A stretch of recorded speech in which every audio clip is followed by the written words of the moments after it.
माठ ही जी भाजी आहे ॲमॅरंथेसी फॅमिलीमधली, तशीच जर समजा तुम्ही पाहिली तर कुरडू ही भाजी आहे आणि त्याचप्रमाणे आगाडा देखील ज्यावेळेला कोवळा असतो त्यावेळेला त्याची भाजी केली जाते। आगाडा फार मोठ्या प्रमाणावर आपल्या पूर्ण कोकणामध्ये सगळीकडे आढळतो। आगाड्याचा वापर जर समजा आपण पाहिला तर पानांचा तसेच बियांचा देखील वापर औषधी गुणधर्म असल्यामुळे औषधांमध्ये केला जातो।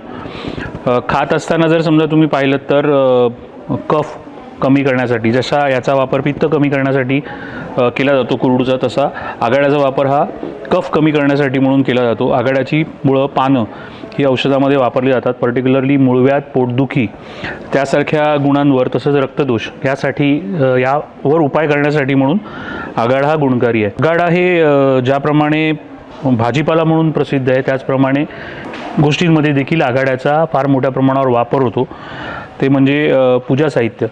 तर त्यामुळे आगाड्याला दोन्ही ठिकाणी म्हणजे कमर्शियल व्हॅल्यू जी आहे ती रानभाजी म्हणून पण आहे, औषधी म्हणून पण आहे आणि पूजा साहित्यामध्ये देखील त्याचा फार मोठ्या प्रमाणावर वापर केला जातो।